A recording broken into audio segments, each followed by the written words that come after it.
She said sorry 17 times that day. Nobody asked her to. Nobody even noticed she was doing it. Her name was Emma, and she was drowning in her own kindness. It started small.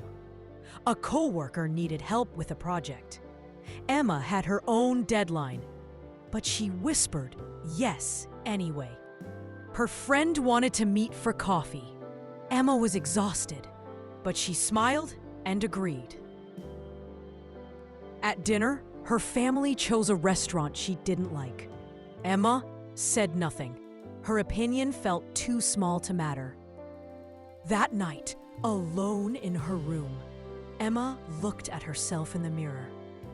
She saw a stranger, someone who apologized for existing, someone who said yes with her mouth, but no with her heart.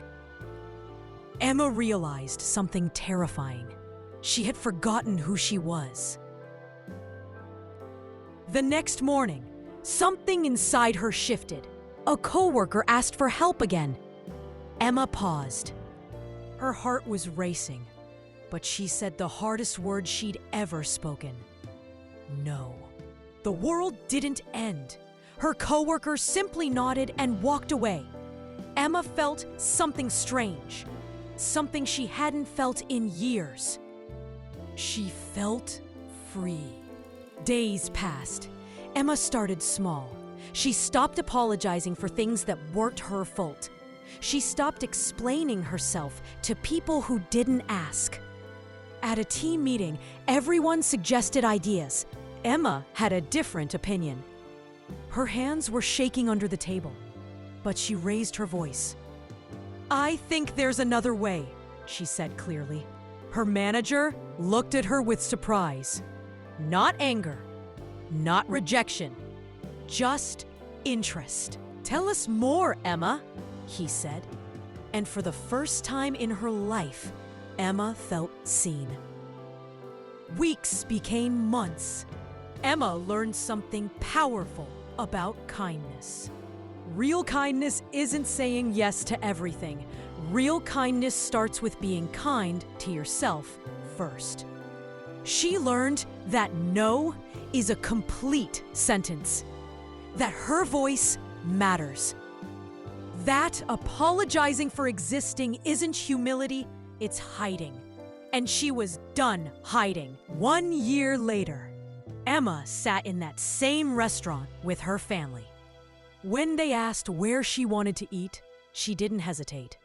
"I'd love to try the Italian place downtown," she said with a smile. Her mother looked at her, surprised but proud. "Let's go there then." Emma realized something beautiful that day.